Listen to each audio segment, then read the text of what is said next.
Do you know what? I think cats' brains are controlled by a force outside the knowledge of a human being. What are you laughing at? I do. Some kind of cat master. Yeah.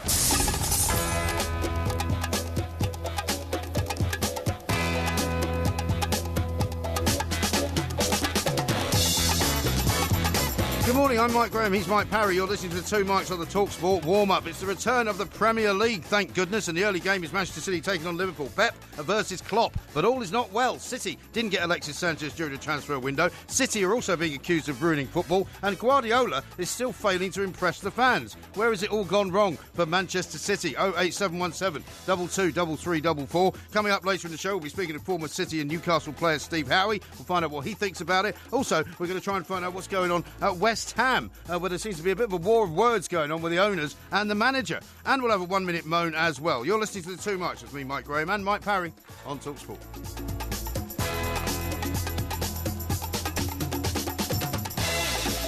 This is TalkSport. We are the Two Mikes, and I'm delighted to say it's time to say a very, very, very good morning to the man, the legend, the cheat, Mr. Mike Porky Parry. Very good morning to you, Mr. Parry. Yeah, very good morning to you, Mike. And let's get this straight right from the beginning. Yeah. You know, I've got to wipe the slate clean here. Any reference to me being a cheat in the show today will, of course, provoke a storming reaction.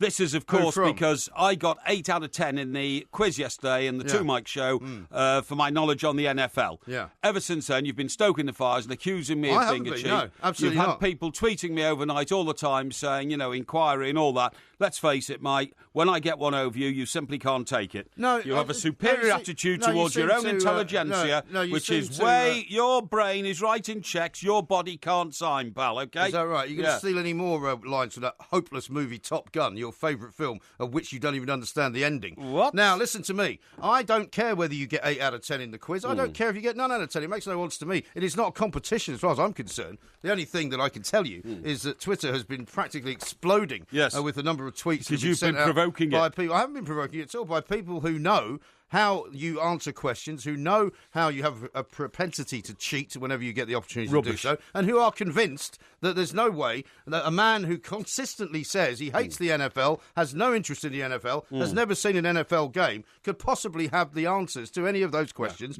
without cheating. No, you know as well as I do, there's an NFL game on 24 hours a day during the season in America, and I was always watching it. Always. You've told me you've never watched an NFL game. Always absorbing it. Anyway, look, this is for another day. What I want to talk to you about today is the big game that kicks off at 12:30, right? Yes. I mean, it's a massive test of two managers, Pep Guardiola and Kloppy, okay? Mr. You would agree? Klopp to you, surely. Yeah. Oh, Mr. You Klopp. normally call managers things like Mr. Koeman. Yeah, well, you Mr. normally Koeman, call managers' names by using Mr. in front of them. Please do not call Jurgen Klopp Kloppy, because people will think that you're just being biased against Liverpool. No, I'll call him Mr. Klopp, of course. Mr. Klopp. And Mr. Guardiola.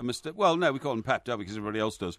Now, is it a fact that Pep Guardiola, in his second season at Manchester City, suddenly found himself out of his comfort zone? His comfort zone, of course, was Barcelona. I think he's found himself out of his comfort zone ever since he's been here, to be honest. And is it also a fact that if we look at the way Mr. De Boer coped in Holland, which again is his comfort zone, he did rather well. Ever since then, he hasn't. No. And he's a man with another huge test this weekend. Yes, huge he's test. saying he needs two Game more tomorrow, games. Burnley. He says he needs 2 more games to get it right.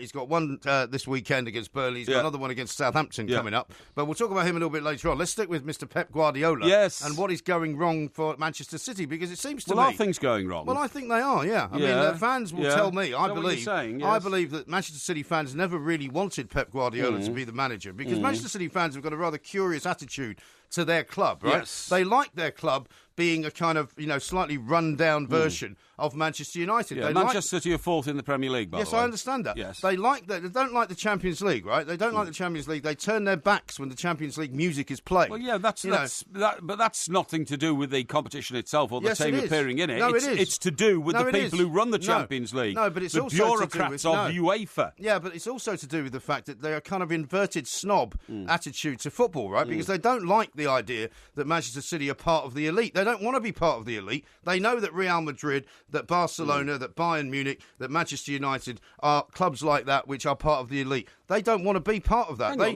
talk about... No, bear me out on this, because we've spoken to many Manchester City fans over the years, all the way back to 2010, because some of them still harbour terrible grudges against me, because I once said I wouldn't recognise Yaya Toure if he was standing next to me at a bus stop, yes, right? That's right. And they went, who didn't even know who Yaya Toure was? They still go on about it, right? Yeah. Still, 7 years later. They're entitled to. Well, they also said at the time that they enjoyed the fact that Manchester City had gone down into the different lower divisions and that they actually quite liked it when they were in the lower divisions. They've got a very strange attitude to success at Manchester City. Yes. And I think that's what's going wrong, because you can't put that together with having the world's greatest manager, supposedly Pep Guardiola, running everything. For you to be turning round now and saying Manchester City fans actually don't want to be one of the world's stellar and elite clubs. No, they don't. I don't think they do. The traditional Manchester City fans do not want to be part of the elite because they're inverted snobs. I'm going to ask some Manchester City fans to give us a call, because that's the most ridiculous thing I've ever said. Right, OK, Manchester City fans, for once, eh? You didn't say it. You said that's the most ridiculous thing I've ever said. No, I've ever heard you say. Yes, listen, please. I've ever heard you say. OK. And so old MG thinks you Manchester City fans are basic. What he is accusing you of being oiks.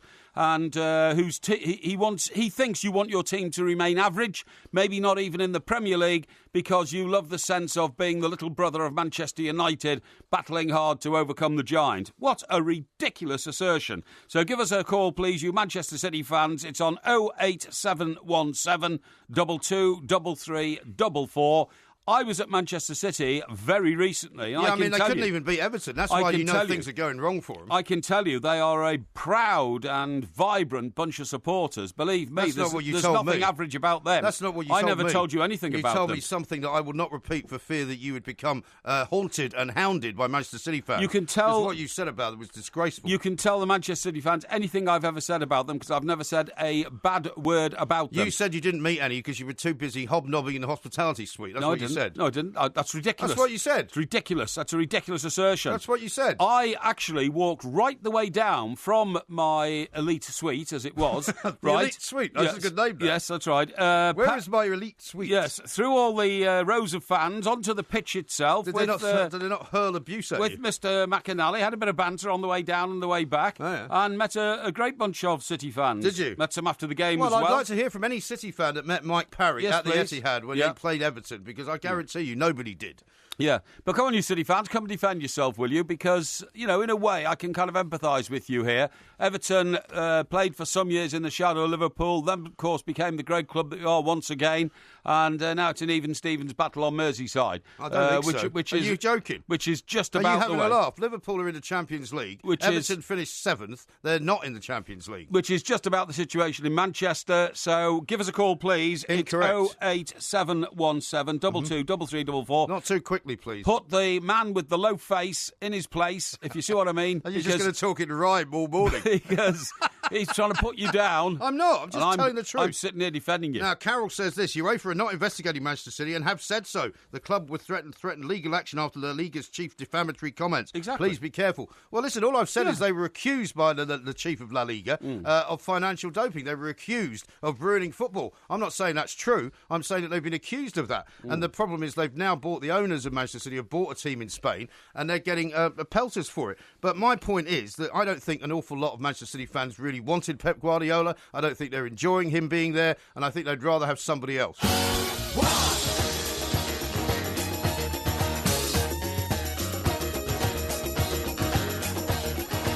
Talk Sport, we are the two mics. Coming up a little bit later, Steve Harry's going to be joining us. We'll keep you updated with the cricket as well. Got quite a few tweets coming in, either in support or against what we're saying about Manchester City. Quite a few people not sure about your assertion that things are on an even keel up in Liverpool either. Rob says, Kloppy, I've got nothing else to say. I am speechless. Andy says, not sure which City fans didn't want Pep. We played 50 minutes of the game against Everton with 10 men, had 65% possession. You should worry about other clubs. And he says, United have had a bigger net spend than City this summer, but we're trying to buy trophies. No debt at City, 200 million invested in our community. Well, I don't think anybody said they were trying to buy trophies. I just said I don't believe that a lot of Manchester City fans wanted Pep Guardiola, and they don't want it to be an elite club. But let's talk to Samuel ahead of any other Manchester City fans. Samuel, very good morning to you. Morning, guys. Yeah, morning. Yeah, what would you like Samuel. to say, Samuel? Yeah, I just wanted to make a point about what you were saying about City fans. I mean, I'm 27. I've been going City since it was free. Yeah. And I think with a success, City have always been underdogs. We've always been the club. I mean, we've got a song saying, we lost last week and we lost today. We've always been that type of team. And I think that people don't see us as an elite club, and we don't see ourselves as like the Barcelonas, but we're the team that no one wants to bring to the party, and we're just trying to get there. I mean, for me, the best title was the QPR one, not just for the fact that we beat United on the last day. It was the game, because we did it how City did it. You know, everyone thought, typical City. Yeah. They've had the chance and they've blew it. So I don't think that people don't want success, but I think that every City fan I spoke to, we've always been underdogs. We've always been the team who will see, my point, lose. Samuel, I think you're kind of agreeing with me. What I'm saying is that, you know, when you see Manchester United fans, you know, they expect to win everything. They want to win everything. With City fans, they kind of, it's almost like they're slightly embarrassed by their success. Yeah, well, it's because, like, you know, it's happened so quick for us.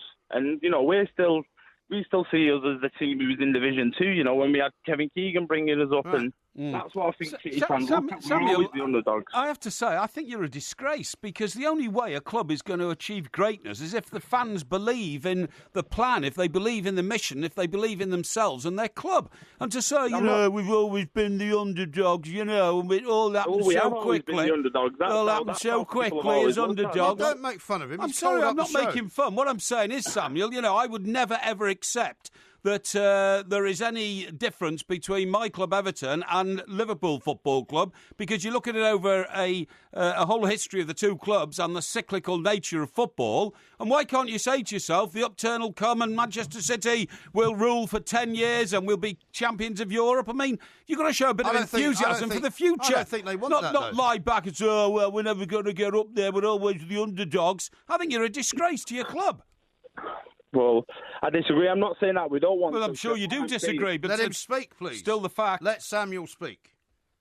I'm not saying that. All I'm saying is we do want success, but City will always be the underdog club. No one wants to do well. Why should they? Why should they be? You've got more money. Because that's their attitude. Everton are the same in Liverpool. No, they're not. Yes, they are. No, then don't be Samuel, ridiculous. thank you very much for kicking us off. I mean, people are falling about laughing at your assertion that everything's even Stevens in Liverpool. Well, they are. Because it certainly isn't. People in Manchester are falling about your assertion. I've got one here from Tom. He says, Porky, I'm afraid your partner's got it completely wrong. Oh, yeah. How can he speak for all City fans? What does he know about it? Well, I'm you don't know anything about it. I've just told you. And when were you last in Manchester talking to Manchester City fans? We did 2 shows in Manchester, right? Oh, you spoke to a lot of City fans, did you? Actually, yeah. I actually went to the ground quite recently. Spoke to quite a lot of Man City fans. You sound like such a bitter and twisted little man. I'm not bitter and twisted at all. You really do. I think you've lost the plot. Have you been on the Terps since all day yesterday? No, I'm just stating the facts, pal. Absolutely bonkers. Your ridiculous assertions that you can let me think, read this to you. You can think for a City fan. No, I'm telling you that I believe that City fans, and Samuel has just backed up the assertion, are sort of embarrassed by their success. He said the same thing. Here's one from Johnny who says, correct, MG, Manchester City are like a political party who find it easier to be in opposition and moan about the government. I think that's a very good point. Let's talk to Steve Howie, a former Manchester City player. Steve, a very good morning to you. Morning, guys. How are you doing? Very well indeed. Steve, now, you'll know because you played for Manchester City at a time before they were kind of one of the elite clubs, right? So isn't it true that some Manchester City fans quite like the idea that they're not in the elite? I don't know. I mean, look, I think that they're in a situation now where they've got owners that's got, vast fortunes. I think it is a case. It did happen very quickly when they went from basically not having anything to all of a sudden being one of the richest clubs in the world.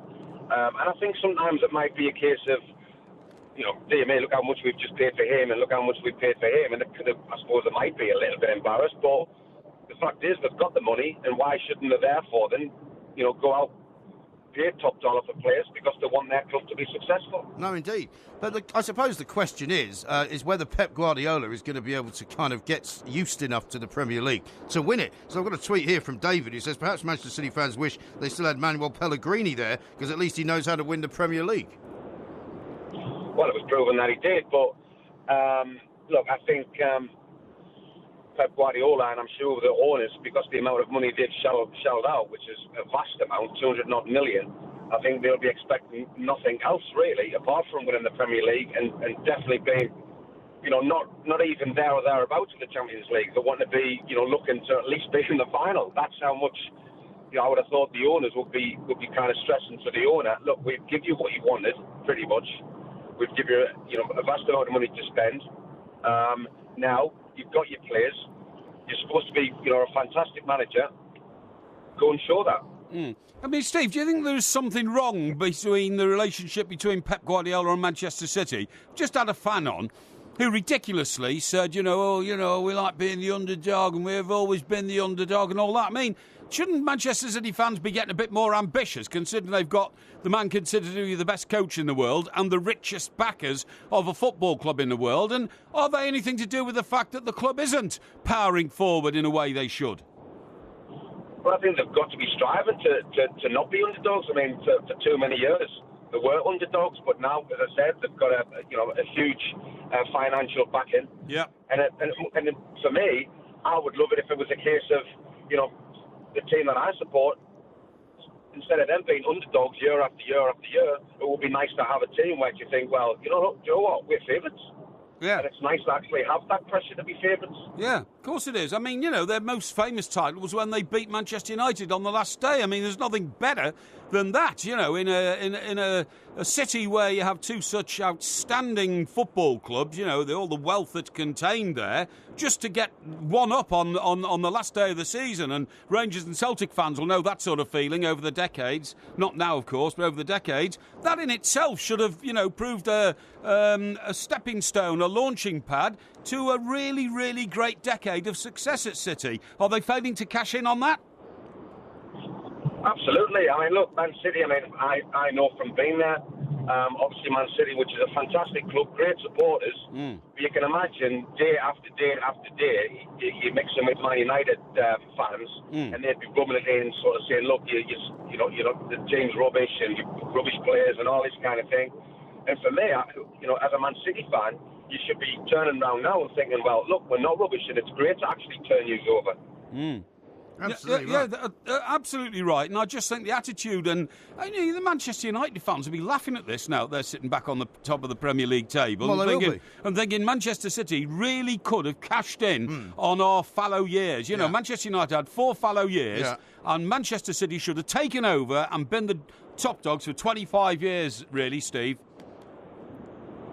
Absolutely. I mean, as I said, if you look at the amount of backing that they've got, yes. As I said, I think they've pretty much spent more than anybody else over the last 2 windows.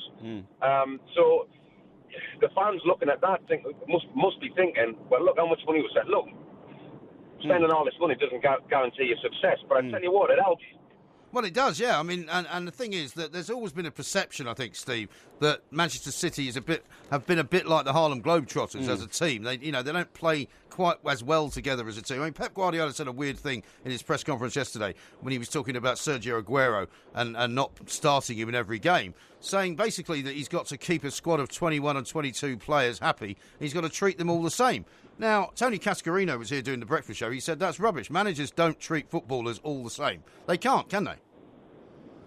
Well, no, I mean, for me, I always just think you should play your best team. It's as simple as that. If you're good enough to be in the starting 11, it's up to the other players when they do get an opportunity to prove to the manager that they can be in the starting 11. I mean, look, I suppose a manager's job is to try and keep players happy, but a player should not be happy if he's not in the starting 11 week in, week out. Right. I'm not the one at all for this rotation stuff.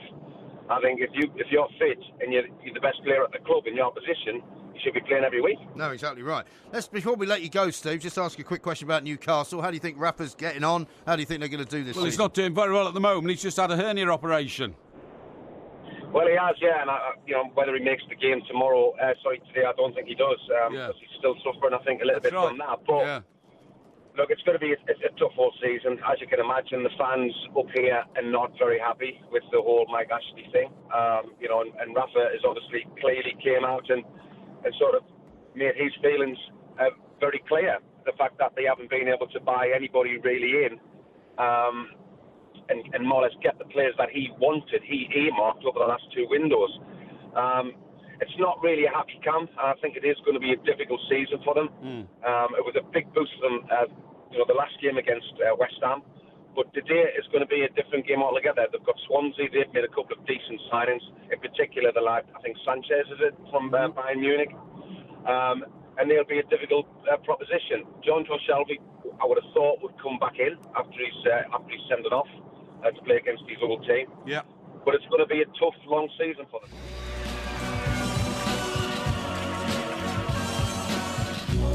This is TalkSport. We are the two mics. It's 12:30, the first kick-off of the weekend, of course, coming up. Manchester City taking on Liverpool. No difference between Liverpool and my football club, Everton, says Mark. What is Mike Parry on? Just the 5 European Cups, Mike. And Craig says, Porky owes that City fan an apology. He just took the mick out of him, was completely rude. No, I didn't. Top show as ever. No, I didn't. Not well, at all. A couple of people are asking you to apologise to him. Not at all. I was getting down with the kids. Oh, really? Yeah. Porky's very aggressive today, says William. Can't believe how rude he was to that Manchester City fan. Calm down, Porky, for heaven's sake. Anyway, let's talk to Joe, who is a City fan. We'll find out what his view is of the situation. Joe, very good morning to you.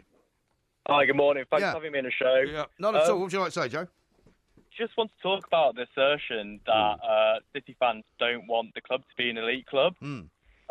Just like to say that I think most City fans feel that we don't want to turn into United or Real Madrid in the sense that we want to have the club very much keep in contact with its ground root fans, its fans from Main Road, and we don't want to turn into United or Real Madrid where we're selling our club as a brand to the extent that we lose track of who we are as a fan and as a club. And I think that's the assertion that we don't want to challenge for the Champions League is unfounded. We do want to challenge for the Champions League. We do want to win the league. We do want to be one of the best clubs in the world. It's just we don't want to be classed as United or Real Madrid. Yeah, but you say that, but I mean, I've got a note here. City fans believe in their ability, but don't see success as a God-given right. Now, nobody's saying that, Joe, but you've got to have ambition. You've got to express that ambition, and that ambition then filters into the DNA of the club. Do you see what I mean? I completely see what you mean. I think that feeds into your point about Pep Guardiola. Yeah. I think a lot of City fans wanted Pep in because he matches the ambition of the club, that we want to be challenging for the Champions League. And actually, I would say that City fans did want Pep in because he would bring in the big names and he would take us to that next level. So that assertion that City fans didn't actually want Pep and that we were more happy to be in the second division than we are challenging in the Champions League, I just think that's utter rubbish, to be honest. Do you think so? OK, well, listen, Joe, I've had many different conversations with different Manchester City fans, some of whom are, I mean, it's about a heritage thing as well, and it's about a sort of inverted snobbery, I think, which is not necessarily a bad thing, but it's about the sort of working class roots of the club. They don't want to be seen as this, sort of royal family from the Middle East, private jets and all that kind of thing. West Ham fans, working class people, used to they want to be much more down to earth. To run engineering works, the club. That's why they're called the Hammers. I mean, every football club is usually. I thought they had a different name this weekend. As usual, well, we're not getting into that. We can't say that. Has got its roots in working class origins. Terribly shocking Newton situation. Heath, Manchester United used to be called. Yeah, I know. They used to want the green and gold and all that. Yeah, look what happened to that campaign. Here's one from Marbles. It says, City fans believe in their ability but don't see success as a God-given right. And Steptoe says, I think sometimes clubs can lose their identity with more money and success, and then they have no time or room for local players, etc. I think there's a bit of that going on as well. The God-given right thing, I don't think any fan believes in God-given rightness unless you've won it 10 years. Liverpool fans used to assume they would win next year's title. I agree. I'm saying that in the last 50 years, the only two sets of fans who thought they had God-given right were Liverpool because they so consistently won the title, and Manchester United for the same reason when they took over. So nobody believes in God-given right. That's why the hope and the expectancy is such a powerful emotion in football. But what I'm saying, I suppose, which is a slightly more subtle thing to say, is that you say things more subtly than me, do you? I think I do quite often, yes, because quite often it goes right over your head and you don't actually get it. The bottom line is that I think that they don't like to be in that position. They don't want to be moving towards that position where they think that they may have a God-given right because of all the success and all the money and all the private jets and all of that, and the whole kind of the organisation that owns Manchester City is a massive, huge money-making machine. The emotional courage a football fan has is to hope and expect that you will win something. And when you go to a cup final like we did in 2009 and you score the fastest ever cup final goal, the hope and the expectancy there is so huge because you've already got an advantage. And it's emotionally brave then to want success, not to put it on hold and say, well, I mustn't get too excited because we might not win this. But that's why it should be. We are going to win this. But that's why Manchester City fans are so unique and so interesting. That's all I'm saying. Let's go to John Norman, who's watching the cricket for us. John. 100 for 5, West Indies. England have been absolutely bang on it this morning. Jimmy Anderson, Stuart Broad have just not allowed the West Indies to get away. They started the day 93 for 3. We've been playing for 45 minutes. Just 7 runs added and 2 wickets have fallen. Both going to Anderson, the last of which, Jermaine Blackwood, who finally buckled under the pressure. Again playing a shot that, on retrospect, he needn't have got the edge through to the keeper. So it's wicket number 5-0-3 for Anderson, and the 5th of the innings. West Indies 100 for 5. The lead now just 29 runs.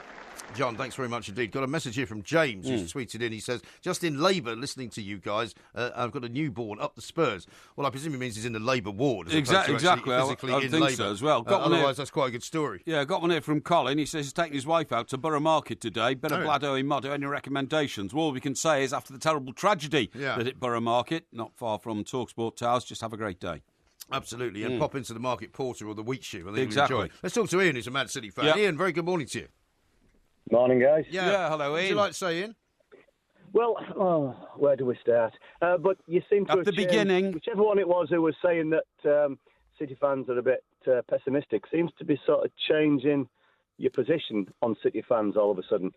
Am I following the conversation correctly? No, I don't think so, no. No, you are. What I've been saying, Ian, is that basically I think Manchester City fans are sort of like inverted snobs. You know, they don't want to be part of what is an elite organisation. They prefer and feel more comfortable with being the underdog. That's kind of what I'm saying. Right, well...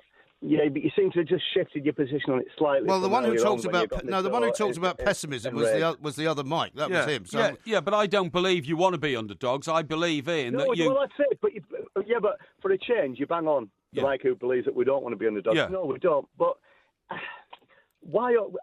I don't know why all this conversation anyway. But no, City fans don't want to be underdogs. But I mean, a few people now have said the God-given right thing, and it's just City fans over the years. They've been so used to being, not the underdogs, I think that's a wrong word for it, because underdogs, I don't know, it makes light of this sort of situation. But yeah, City fans just aren't used to having success, not used to having But you've got to embrace the optimism that brings success. Absolutely, well, absolutely, but I agree. I mean, I'm sat in the car, I just went to get out and go and walk up to the ground. Yeah. We're here at the game.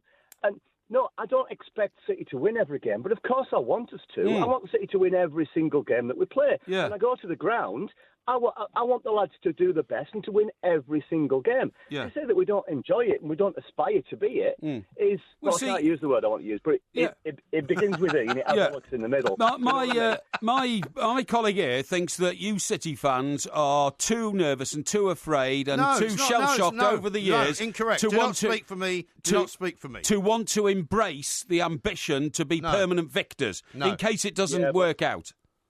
Absolutely. That's wrong. That's not at all what I'm saying, actually. That's Ian. what it sounds like, what you're saying. Well, I told you the subtlety of what I'm saying has gone over your head. No, your subtlety, mate, doesn't exist. Yeah, I'll slap you with a bit of subtlety. That's the problem. Well, the point about the subtlety of what I'm saying is it's not that you don't enjoy success, not that you don't want success, but that you are more comfortable. Yes, you did. No, that's not. Don't tell me what I said, Ian. I said exactly that you are less comfortable with success than you are with being a local, smaller team and not part of the elite. I don't think that Manchester City fans. I don't think it is rubbish. It's rubbish. Well, you say it's rubbish. The last City fan. Hang on. Absolutely confident. All right, Ian. Well, we had the first. City, hang on a second, guys. Hang on. If City just happened to pull off the European Cup, absolutely fantastic. I don't expect it, but I want it. And if City do it, fantastic. Yeah, but I mean, we spoke to another City fan earlier in the show who more or less agreed with me and said that but he didn't. They were more used to being the underdog because they've been underdogs for such a long time, and he'd been following City for many, many, many years.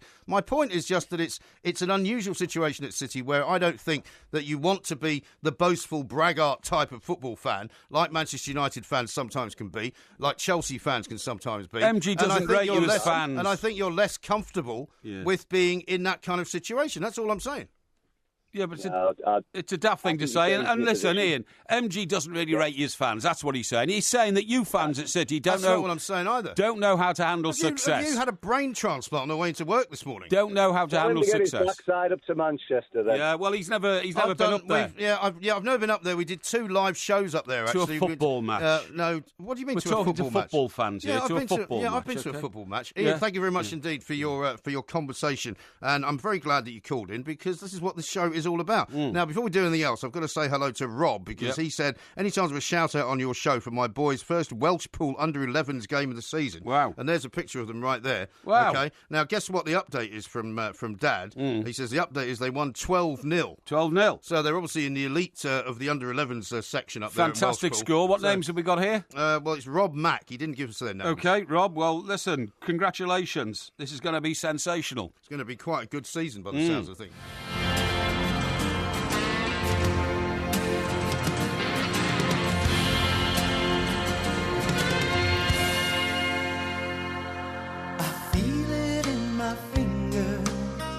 I feel it in my toe.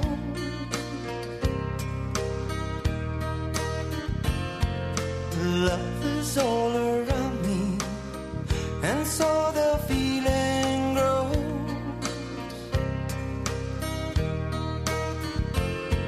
It's written on the wind, it's everywhere I go.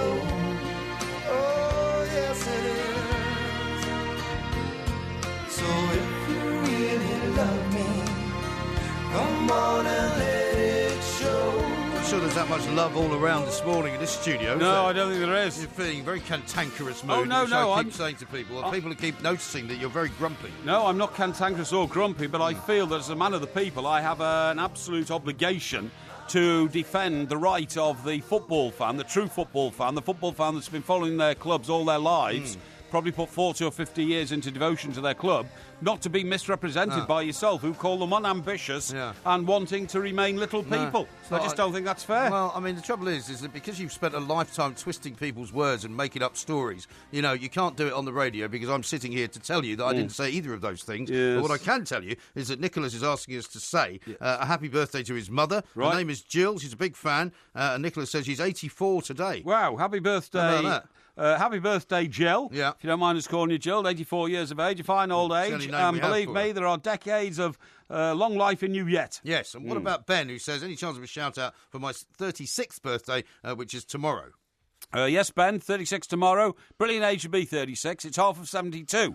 And 72 is going to be about the age that we're all going to be retiring by the time you get to 72, believe me. Well, you haven't got much longer to go then. I've got a long, long time to go. But during my lifetime, I've got letters from the people who do these things saying... What people? Government officials, civil servants. You're never lonely when you're hooked up to the government pension scheme. No, of course not. I get about 3 emails a week now for the pension they've made me create, which I don't want. Well, for myself, which I don't need. I've had 2 letters during my lifetime saying, oh, by the way, that pension that you thought you were going to get when you're 65, you're not getting it now. Really? Till you're 66. And I'm expecting another one soon, Many saying you're not getting till 67. However, as that is a long way off, and I don't really expect to...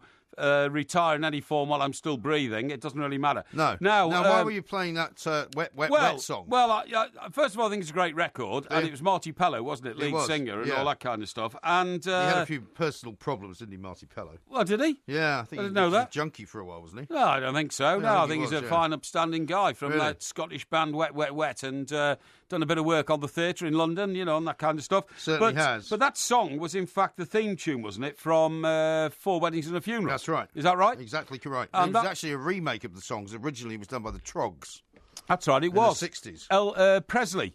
What? Presley was the name of the singer in the Trogs. Not Elvis Presley, but what was his first name? I don't know. Was it Rog Presley? Reg Presley. Presley. I think it was Reg Could Presley. be. I think it was Reginald Presley. You're absolutely right. But the point is, that was the theme tune to Four Weddings and a Funeral. Have you seen that film at least? No. You've never seen that? No, I haven't, no. How can you not have seen Four Weddings and a Well, Funeral? it's a rom-com, isn't it? I don't go and watch rom-coms. It's a great film. It was on TV not that long ago, in fact, a couple of weeks ago. Was it? Okay. And I watched it again because it's a brilliant film. But anyway, it made a star of Hugh Grant, didn't it? It certainly did. And ever since then, Hugh Grant has spent every day moaning about the way he's covered in the press. Consistently, and doesn't speak to journalists and regards us all as filth and all that kind of stuff. Oh, yeah. No, Despite not the only fact that. Of course, we made his career. Yeah, no, he's a fantastic campaigner for that mob. What are they called? Well, I don't know. Hacked off. Hacked off, yeah, who would like to strangulate the freedom of newspapers in this country so we can only say nice things about Hugh Grant. Yeah, that's right, not mention at all his incident on Sunset Boulevard. Of course not. With a woman of the night. Of course not. Shocking behaviour. He's 57 today. You know, I was driving around Los Angeles with posters in my car, nailing them up. Right. They still have wooden telegraph poles down the boulevards in LA. Well, they did then. And they did, yeah, and I think they still have. And I had a nail and a hammer and posters, nailing them up and saying, have you seen this lady? Because obviously we were all trying to find Davina Brown at the time. What you didn't know, of course, which you would have known if you'd called me, is that the News of the World already brought her up and flown her up to San Francisco. Northern California to get her out of the way. Exactly, yeah. Yeah, well, I mean, it was a competitive world in those days.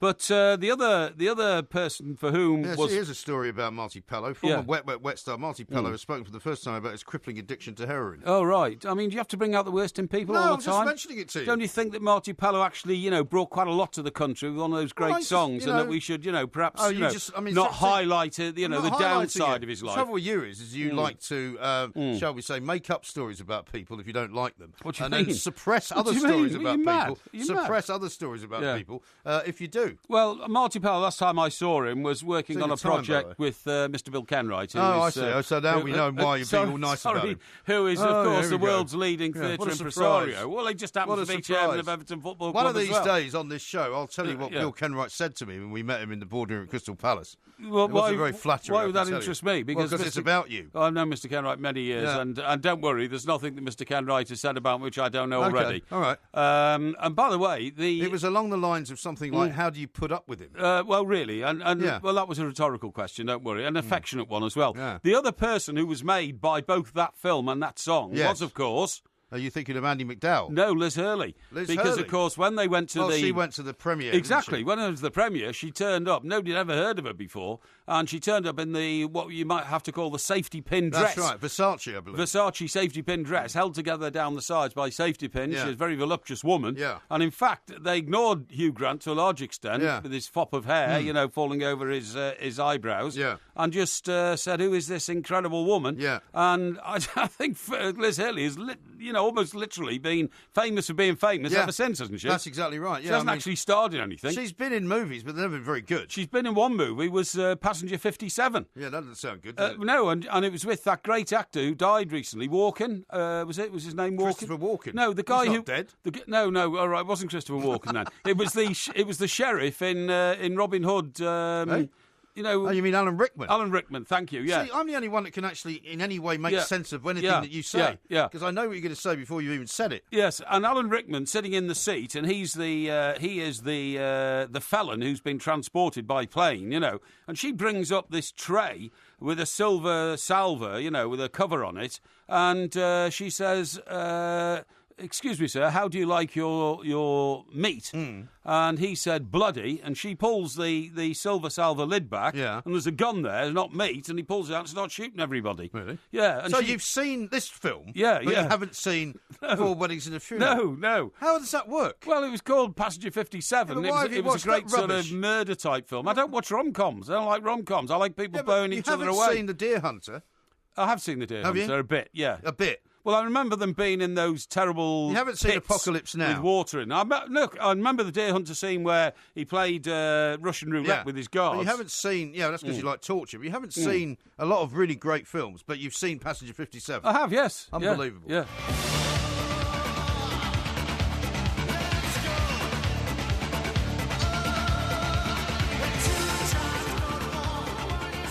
Talk Sport, we are the two Mikes. Got some great tweets coming in about Alan Rickman and Passenger 57. A couple of people, including Douglas, Ivan, and several others. Alan Rickman is not in Passenger 57. No. Ivan says Alan Rickman was in Die Hard. Yeah. Not, in fact, Passenger 57. I think I was thinking of Wesley Snipes, to be honest. Wesley Snipes. Yeah, because he was definitely in Passenger 57. Well, Wesley Snipes and Alan Rickman, I'd have to tell you, they're very, very little resemblance to one another. Yeah, I know, but I mean, the thing is, I've watched so many films during my life, it's easy to get those You've watched hardly any films. Intertwined. Have you seen The Big Lebowski, is a question that's coming from James? No, The Big Lebowski, did that star Matt Damon? No. Right, well, I haven't seen it then. No. Okay. No. What about What was it about? What about Any Given Sunday? Any Given Sunday. Have you seen that? Well, of course I've seen that, yeah. Where was it set? It was set in Missouri. Florida. That's I told right. you that yesterday. Yeah, Florida. That's yesterday right, you said it was set in Ohio. Yeah, well, don't worry about that. You've forgotten about half of those quiz questions, haven't you? Listen. I think we should be talking about relevant things. And one relevant thing which is going to develop over the weekend is the relationship between Slaven Bilic, the manager of West Ham, and the owners of West Ham, Mr. Sullivan and Mr. Gold. From now on known as the D brothers. Well, I mean, it's pretty unusual for a manager to take questions during his pre-match press conference, because, of course, West Ham now play their first home game on Monday night against Huddersfield, right? Which is not going to be an easy game for him, by the way. Well, of course it's not. Huddersfield are third in the Premier League and enjoying a golden period in their history. And they're bottom. Got 7 points out of 9, and West Ham are bottom, as you quite rightly say. Yeah. Well, should we have a listen to Slaven Bilic? Because he seems to be quite cavalier about the way he speaks about Gold and Sullivan. Yeah. And he was asked at a press conference yesterday about the whole business with the new nickname they've got. Yes. And this is what he had to say. It's funny. Made me laugh, but look, make no mistake. As I said, I don't like to talk about some things openly, but what I know about the transfer is that because I wanted a player. See, it's to say it's funny is already going to anger them, isn't it? Very much so, I would think, because, Mr. Sullivan and Mr. Gold are very successful businessmen. They've been used to, having success in life and... But the nickname is a reference to how they made some of that money. Let's face it. The nickname came from the proprietor of an overseas club. Sporting Lisbon. That's right. They were trying to do business with him, trying to buy this player during the transfer window, and it didn't come off. Yeah. And all sorts Unlike some of their previous... No, sorry. No, and all sorts of accusations have been flying since about who was at fault for not making it work. And Slaven Bilic very much wanted the player, and then Slaven Bilic has referred to the fact that Mr. Sullivan claims that he turned down the chance to sign Bayern Munich's Sanchez and a guy from Paris Saint-Germain, Ankerman Gregors Kryszkowski, right? Yeah, sorry about that. When in fact he wanted William Carvalho, and so why did Carvalho? That's right, William Carvalho. So why did it break down? Now the problem is that the guys at Sporting Lisbon seem as irritated as Slaven Bilic that the deal didn't go through, and then referred to the two owners of West Ham a very rude name. Yes, and we're not going to repeat it on this show because this is a family show. A family show. Now, when that was asked, when Mr. Bilic, Slaven Bilic, was asked about that in his press conference yesterday. Instead of saying... it made him laugh. It said it made him laugh, but then he said, there's certain things I don't talk about, I'm not talking about that. But, he'd already made the point, it made him laugh. Yes. So it makes you wonder whether there is, some disquiet behind the scenes. Well, it does seem as though, and we've had West Ham fans on throughout the week talking to us on the mid-morning show about a variety of things, about how unhappy they are with the stadium, about how unhappy they are with the fact that they were promised seats closer to the action, which have never really come to pass. Yes. The fact that in all matters to do with transfers, in all matters to do with the management of the manager, they're not happy about the way Gold and Sullivan sort of do business in a way. Well, you see, Slaven Bilic referred to that as well. He said, and this is a quote, right? He said, I wanted Carvalho and it looked likely. The two other players that I was mentioned that were put to me are very good players, but of course they are. But during my time at West Ham, it's very common that when it looks like a player is going to happen, so I think Slaven Bilic is hinting that maybe it got too expensive or something like that. He says, when it looks like a player's going to happen, 2 or 3 other names get thrown in by someone and that distracts you from the main target, and that is what has happened here. Yes. So he's actually insinuating that the owners of the club at some stage scuppered the deal by throwing in these other names that he could have had, or says he could have had, which have each have gone. One's gone to Swansea, one's gone to West Brom. Have each come to clubs in the Premier League. And of course, previous to all of this, both I think Gold and Sullivan have given interviews to say that Slaven Bilic was very happy with the business in the transfer window, and that they gave him everything he asked for. Yes, but so his version of that is not exactly the same, is it? Yes, that's right. And Slaven Bilic has also gone a bit further and said of Mr. Sullivan, if he says something about me, or if he wants to say something about me, I expect him to call me to say it, not go through you guys. Yes. So he's basically saying that, he's insinuating again, Mr. Sullivan's using the media to say things about Slaven Bilic, which Slaven Bilic says I would prefer he said to my face. Yes, all is clearly not well.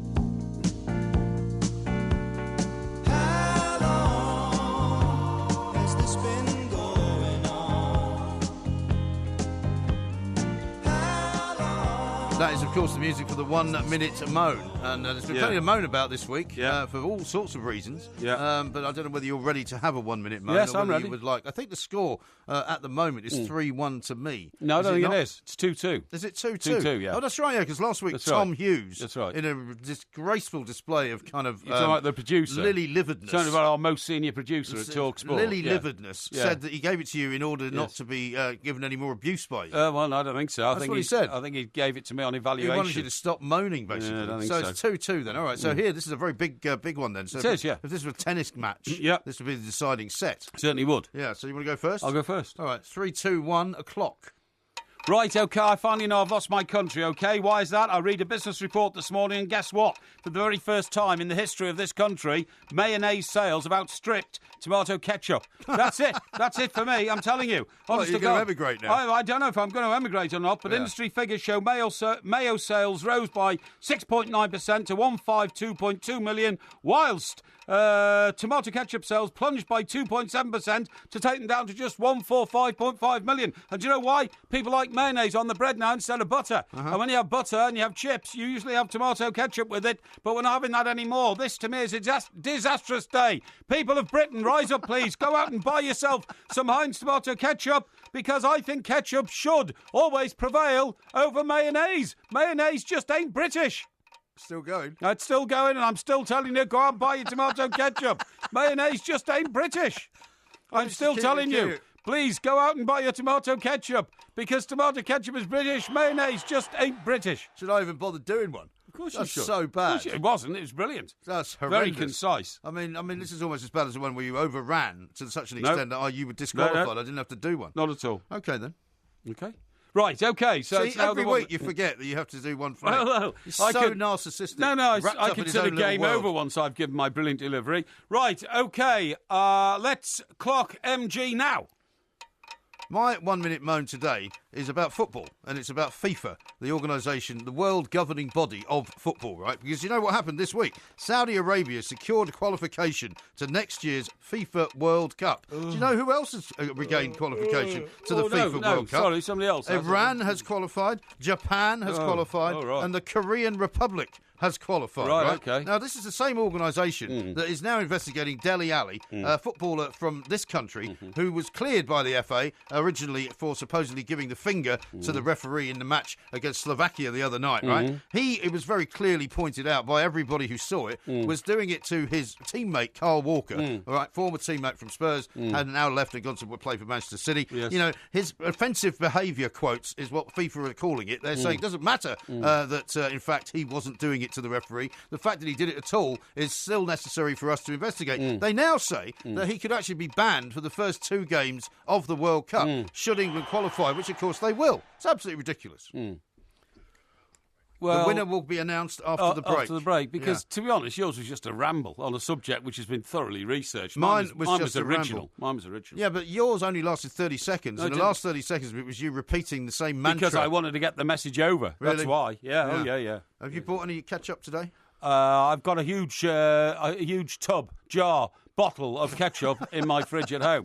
Permanently. Huge. When you say huge, what sort of size is it? Well, you can't stand it up on its own in the fridge because it hits the ceiling, if you see what I mean. Maybe you could get a bigger fridge. No, I could remove the tray one down, if you see what I mean, but it's big enough to lie on its side. Get all the bottles of Pinot out of there, you'll have more room. Not at all.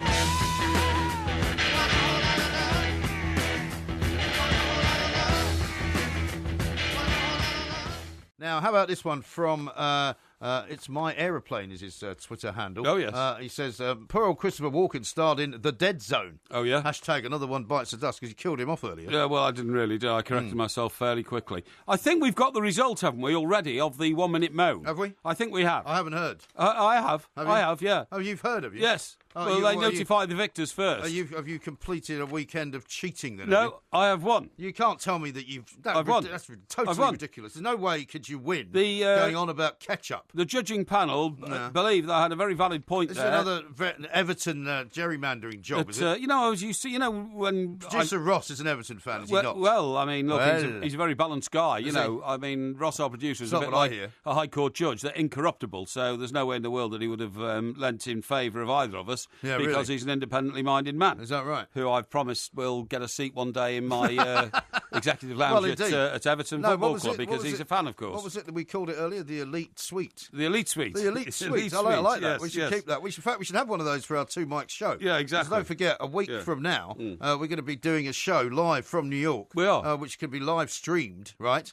By anyone in any part of the world for just $4.99. But because it's going to start getting very busy towards the end of next week, you should get it now because it's going to go up to $7.99. That's rather because ruthless. our people determine the price. It's nothing to do with us. No, it's actually the volume of people who take it up. Because we need to hire somebody to come in and actually, physically move people onto the group so they can watch the live stream. That's right. It's going to go up to $7.99. So get it now at $4.99 and you'll be much better and happier. And if you want to come to the show itself, of course, and you happen to be anywhere near New York, it's at the City Winery. It is. Now let's go and have a quick word with... But ahead of that, we should also say that this Saturday show next week will be coming live from a studio in New York. That's very true. Ahead of our live show. Indeed, it will. Yeah. Don't try and confuse everyone. I'm not confusing everybody. I'm just putting things in order. Let's think about City. We talked about them earlier in the show as well. Is when you watch them play, particularly when they've got a guy like Pep Guardiola as a manager, you expect them to be this kind of slick machine where they pass the ball really quickly amongst themselves, where nobody can get the ball off them. Talking about tippy-tappy. Yeah, kind of. It doesn't really... It doesn't look like that kind of football. It doesn't always have to... I mean, tippy-tappy was quite slow sometimes with Barcelona. Yeah, it was actually, until they suddenly went forward. But you don't see them playing as a kind of well-oiled machine, which is what I would have expected. You know? No, exactly what you mean. Anyway, I'll tell you something else about somebody that you've put the Porky jinx on. Who's that? And that's your mate Slutsky. Slutsky, he's the guy that you've been singing his praises, so what an interesting guy he is. Yes. What a great guy he is. What a fantastic manager to have in this country. Did you see what happened to him last night? He got beaten 5-0. 5-0 by Derby. Now, you call him my mate Schlutsky. I mean, I don't know why you seem to think earlier in the week you were singing his praises. Well, I was singing his praise. I think he's a flamboyant guy. He's come here. He's the first real Russian coach that we've experienced in this country at a sort of senior level. And I wish him well and hope that he brings a lot to the party. However, he's not, is he? He's lost 5-0 to Derby. Well, I was about to say, however, flamboyancy sometimes is a cover for inefficiency. Do you mean flamboyance? Flamboyancy. You like flamboyancy I instead? like flamboyancy, I prefer flamboyance. No, flamboyancy is sometimes a cover for inefficiency, and if that's the case, then I'm afraid he's got a lot to make up. He has. I tell you one thing we haven't really touched on in this show, What's that? Well, it's the whole focus of the world at the moment are on these hurricanes, of course, in the Caribbean, heading towards Florida. Well, now, it's hard to imagine that Irma, which hit the Caribbean about 4 days ago, is still going and is still a very, very strong storm. It's the size of France. I know. I think it's stopped down to a Category 4 now rather than 5. Yeah. And it's heading for Florida. And you've seen the pictures of all the people evacuating Miami and everything. The picture that has most illustrated to me how destructive this thing is, well, two actually. One, I saw a picture of the front of St. Martin's Island, like villas, which has been wiped out. Yeah. But then the biggest island in the British Virgin Islands has got a huge marina. Is that Barbuda? Virgin Goa. Virgin Gorda. Virgin Gorda, yeah, that's right. Yeah, right. And I've been to the actual place. I've seen the marina. It's massive. It's huge, and all the millionaires in the Caribbean park their boats there. Yeah. Those boats don't exist anymore. They're matchwood. Yeah. I mean, unbelievable destruction. Yeah. It's incredible. Unbelievable. And worse than that, although we don't know precisely what path they will take, is there's two more I think behind. Yes. This one, Hurricane Jose, is the next one. Yeah. Which is coming in, and there's another one behind that. That's right. And the destructive power, if it's still there when it gets to Florida, then the devastation is going to be 10 times worse because I know those islands have been wrecked, but they are holiday islands. So but there are still people living there. No, don't get me wrong. Don't get me wrong. They're mostly inhabited around the coastal region because that's where beaches and villas and things are. Miami is like it's populated right the way from east to west coast, and if it pursues a path right up the middle of Florida, which is that's right, which is what is predicted. That's going to be mass destruction. There will be, and also if it was to go slightly to the left and up to sort of the Tampa route, up towards Orlando. I read a story about a week or so ago, which said that if that was hit with a Hurricane Katrina style hurricane, that basically it would be wiped out, because they don't really have any hurricane defences. No, don't have any at all. They don't have any at all. You know, incredible. I mean. Florida apparently had more hurricanes in the last century than it will have in this century, but nobody lived there then. I'm talking about in the 19th century. It had more hurricanes in the 19th century than it had in the 20th century, or is having now. But nobody ever lived there then. But the pattern of hurricanes apparently has changed over 150 years. There's been a goal. Let's go to Dom McGuinness. Dom. Manchester City 1, Liverpool 0. The breakthrough coming 24 minutes. Mignolet got his angle wrong there slightly. Came out a bit slowly in the wrong way. I think he was hesitant. Is the word. I don't think he let Aguero know exactly what he was going to do. Yeah, but he also left enough space for Aguero to go to his right. I totally agree. Which he shouldn't have done. I totally agree. What I mean is he wasn't decisive at the moment. He changed his mind. Sometimes they say a penalty taker changed his mind on his run-up. Yes. Well, Mignolet, as he approached Aguero, changed his mind about what he was going to do. And instead of going for his feet, he tried to spread himself. Because Aguero could only have gone in one direction there, so he could have forced him out a bit wider. Yeah. Anyway, that is the end of the show, I'm afraid. So keep listening to TalkSport, of course, because you'll get all the rest of the action. When are we back? We're back tomorrow night at 10 p.m. We certainly are. Where we'll be talking about West Ham. Yeah. We're going to go talk to our good friend Sandra Lee down in Australia. Yeah. And much, much more. We'll have some winners and losers, no doubt. It'll be tremendous. But don't forget to go to the 2mics.co.uk, buy the live stream, and you'll see all sorts of great fun stuff. This is TalkSport. On DAB Digital Radio and 1089 and 1053 AM. The warm-up with the 2 mics on TalkSport. We've got plenty of time. No, we haven't. Look at the time. Yes, you have. I can make time. No, I can invent time. Can you?